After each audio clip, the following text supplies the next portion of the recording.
E aí, pessoal, tudo bom? Sejam bem-vindos à nossa sexta aula do curso básico de Introdução à Programação com Python. Meu nome é Antônio Neto e eu sou o seu instrutor. Então, vamos lá. Para começar, nossa aula de hoje tem o tema abordado listas, certo? Vamos só dar uma relembrada nas aulas anteriores. Na aula 1 nós vimos conceitos iniciais, né, onde a gente viu o que é um programa, o que é um algoritmo, como é a conversa do programa com o computador. A gente viu a IDE de desenvolvimento de Python, onde vocês tiveram o primeiro contato, e viram também variáveis. Na segunda aula, pessoal, a gente viu entrada e saída de dados, onde vocês conheceram as funções input, que recebe um dado do usuário, e a função print, que exibe algo para o usuário, certo? Na terceira aula nós vimos comandos condicionais, que é o if, o elif e o else, né? Vocês viram que eles usam para fazer a condição os operadores relacionais, como igual, igual, maior, igual, menor, igual. Vocês viram também que é possível usar os operadores lógicos para você ter uma condição na frente da outra, que é o AND, o OR e o NOT. Vocês viram também, pessoal, que é possível alinhar as condições uma dentro das outras, como ter if dentro de if, elif dentro de if e assim por diante, certo? E aí a gente passou para as aulas 4 e 5, onde vocês conheceram os laços de repetição, que é o while e o for. Vocês viram que o while precisa de uma condição de parada para não ficar um loop infinito, que ele usa um contador externo onde você pode manipular, e já o for não, ele usa um contador fixo, onde você passa parâmetros e a função range define quem serão os valores que a variável irá, no caso, assumir, né? Então vocês viram aí os laços de repetição, e hoje nós vamos ver a estrutura de listas. Vocês vão ver como é bem legal trabalhar com isso, ok? Então vamos lá. Pessoal, a motivação, né? As estruturas de controle vistas até agora permitem a resolução de vários problemas, certo? E o uso de funções e bibliotecas garante um número ainda maior de possibilidades. Entretanto, ainda há problemas cuja solução seria inviável apenas com esses recursos, certo? Então vamos lá. A gente pode observar aqui que alguns exemplos, né? Receber como entrada do usuário uma lista de números e depois exibi-los em ordem crescente.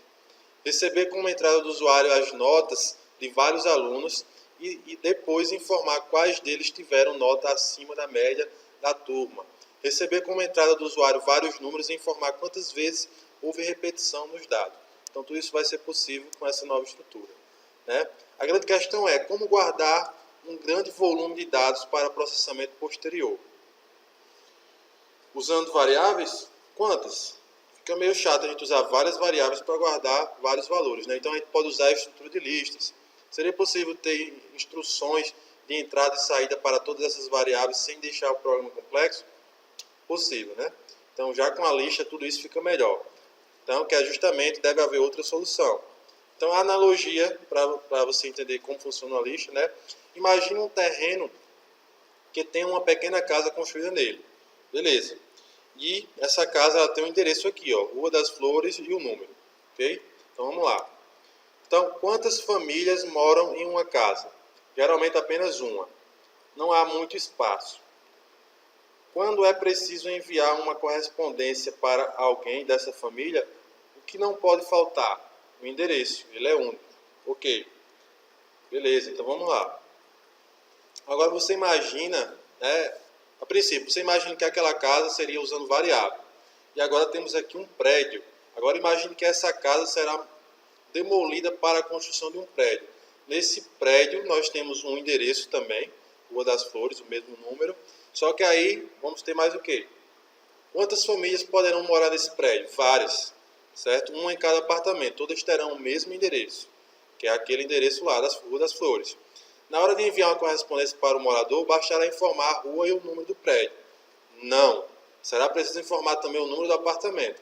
Então, além do endereço anteriormente, que era o da variável, que no caso é a Rua das Flores, vamos ter que dizer o número do apartamento agora. Certo? Então, vamos continuar para vocês entenderem. Uma lista é um tipo estruturado de dados que corresponde a variáveis, a várias posições, certo? De memória com um único nome, endereço binário. Então vamos lá. Eu tenho aqui idade 45, fruta abacaxi. Nome Ana, Beto e Caio. Número 22, 37, 6, 14 e 89.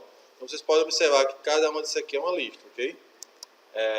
Uma lista é representada por um conjunto de valores, elementos, separados por vírgulas entre colchetes. Por exemplo, nome, tá aí, igual.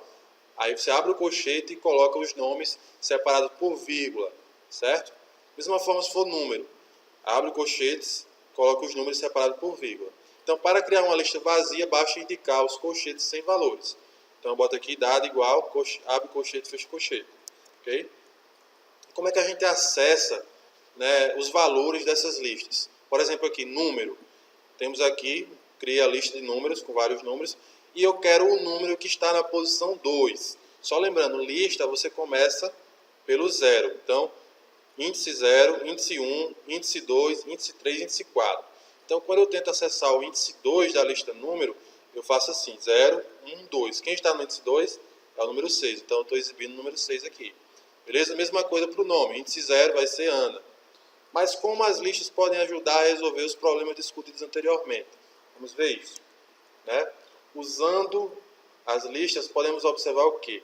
Para exibir elementos, ao invés de eu fazer vários prints, de botar número na posição 0, número na posição 1, até 99, eu posso fazer um único for aqui, varrendo essa lista. Então, for i in range, 100. Digamos que a lista tem o tamanho 100, né? Então, vai ser 100. Eu faço print número na posição i. Então, ele vai exibir todos os elementos da lista. Você pode até testar aí se quiser. Certo? Como é que eu faço, pessoal, para inserir um elemento numa lista? Então, o que é que a gente faz para inserir? Eu posso fazer aqui um for, também varrendo 100 vezes. Quero colocar 100 elementos numa lista. Então, eu faço um for aqui rodando 100 vezes. E aí, a cada rodada do for, eu faço o número, que é o nome da lista, ponto append, e dentro eu posso colocar aqui o input, dentro do append. O append é a função que insere. Dentro do append eu coloco o que eu quero inserir. Então, eu posso fazer o input dentro do append, e a cada rodada do for eu vou estar digitando o número que vai ser inserido na lista. Ok? Vamos lá, dando continuidade aqui, certo, inserir um elemento em uma posição. Digamos que eu não quero usar append. Eu já tenho uma lista ali, mas eu quero colocar o elemento na posição X. Como é que eu faço? Eu uso aqui o número.insert, certo? E o insert é uma função que tem dois parâmetros. O primeiro parâmetro é a posição que eu quero colocar. Então eu quero colocar na posição 2. E o segundo parâmetro é o elemento que eu quero colocar. Eu quero colocar o elemento 50. Então, quando eu exibir novamente o número aqui, o 50 vai estar na posição 2. Okay? E para alterar um valor que já existe na lista. Então, digamos que eu tenho aqui a lista de números e eu quero alterar o valor que está no índice 3. Quem está no índice 3 é o 14. Eu quero que ele vire 5 agora. Então, eu digo que número, abro o colchete, boto um 3 dentro para dizer que é na posição 3, vai ser igual a 5. Então, estou atribuindo esse valor a essa posição. Quando eu exibir novamente, vai estar alterado. Ok? E para apagar um elemento, como é que eu faço para apagar? Tem duas formas de apagar um elemento numa lista, certo? Se eu sei o índice do elemento, eu uso a função del, espaço, nome da lista e digo o índice que eu quero apagar. Então, eu quero apagar o elemento do índice 2. Quando exibir novamente, não vai estar lá mais o número 6. Caso eu não saiba o índice, mas eu saiba o elemento, certo? Então, eu posso apagar a primeira ocorrência dele. Eu faço o número.remove e digo qual elemento eu quero apagar. Então, ele vai apagar o número 14. Caso tenha dois números 14 dentro da lista, ele vai apagar a primeira ocorrência. Só lembrando. Então, vamos lá. Obter uma sublista. Como seria uma sublista? Então, digamos que eu tenho aqui número, certo? A minha lista aqui. Então, eu vou querer um intervalo dentro dessa lista. Então, eu digo que número, eu quero que exiba aqui número, começando do índice 1, e o limite é 3. Então, ele só vai exibir o índice 1 e o 2. Que no caso, o 1 é 37 e o 2 é 6. Está vendo? Ele exibiu. Então, o valor inicial obtido aqui é 0, certo? Então, se eu fizer número e não colocar o primeiro parâmetro, colocar apenas 2 pontos e 4, então ele vai subentender que o valor inicial é 0. E ele vai até o índice 3, porque 4 é o limite. Da mesma forma aqui, se eu disser que o inicial é 2 e não colocar o limite, colocar só 2 pontos, ele vai subentender que é até o final da lista. Então ele vai começar do índice 2, que é o 6, e vai para o 14 e 89 aqui de cima dessa lista. Ok? Vamos lá. Então, como é que eu posso calcular o tamanho de uma lista? Quantos elementos tem dentro da lista? Como é que eu sei? Basta fazer aqui o len e dentro eu boto o nome da lista, número. Então, ele vai dizer que tem 5 elementos, certo? E como é que eu posso obter o índice de um valor da lista? Então, eu tenho a lista aqui, números, eu quero saber o índice do número 14, do elemento 14. Então, eu uso aqui número.index e ele me retorna um índice que está o valor 14, que é o 3, certo? Se o valor não estiver na lista, vai dar um erro. Beleza. Aí lembrando também que ele retorna um índice da primeira ocorrência do número 14. E agora, como é que eu posso ordenar uma lista? Certo? Apenas listas com um mesmo tipo de dado podem ser ordenadas, ou só números, ou só textos, ou só outra coisa, ok? Então eu pego o número da lista aqui, o nome, número.sort, e ela vai estar ordenada. Observe que aqui estava desordenado, agora ficou ordenado. Como é que eu posso inverter uma lista, certo? Eu tenho aqui a lista número, certo? Eu faço um número.reverse. E aí, quando eu exibir novamente, ela vai estar ao contrário. Os elementos que estavam no final estão no começo, os que estavam no começo estão no final. Beleza? Então, isso são todas funções que a gente pode usar com listas. E que são listas heterogêneas, né? Para guardar o nome, a idade e a profissão de várias pessoas, há duas opções. Criar 3 listas, uma para cada conjunto de dados, certo? Os dados de uma mesma pessoa teriam o mesmo índice em cada lista, como vocês estão vendo aqui. Nome, Pedro, Maria e Danilo. Idade, 37, 43 e 25. Profissão, da mesma maneira. Então, se eu quiser exibir as informações da mesma pessoa, basta falar o mesmo índice aqui. Ok? Essa é uma forma, mas tem outra forma. Certo? Para guardar o nome, a idade e a profissão de várias pessoas, né, podemos também criar uma única lista com elementos de tipos diferentes, que é uma lista heterogênea. Como seria? Pessoa vai ser igual a quem? A Pedro, 37, dentista. Maria, 43, advogada. Danilo, 25, policial. Na hora de exibir, como são 3 elementos, a gente vai ter que ir pulando de 3 em 3. Ou seja, print de pessoa na posição 6, depois pessoa na posição 7, depois pessoa na posição 8. Certo?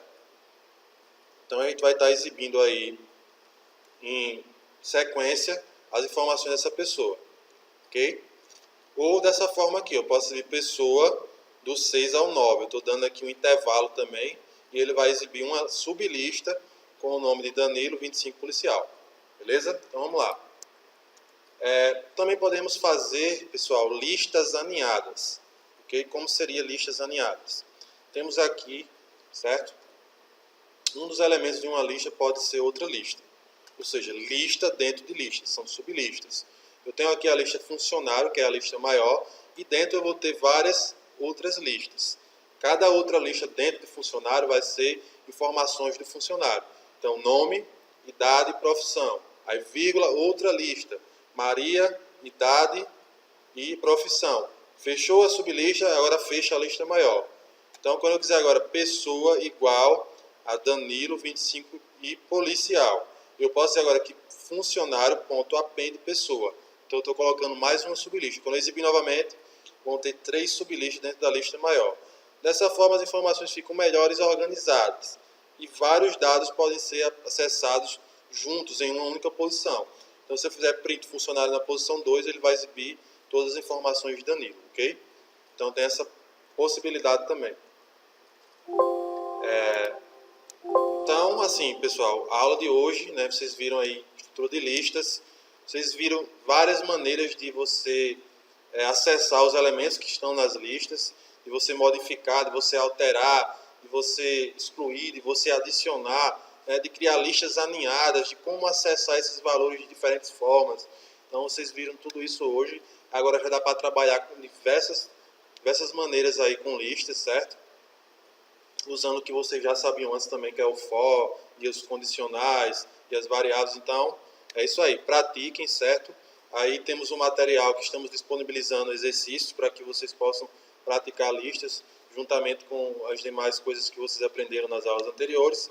E é isso aí. Na próxima aula, pessoal, iremos ver funções e encerraremos o nosso curso básico de Introdução à Programação com Python. Então é isso aí. Valeu. Até a próxima aula. Tchau, tchau.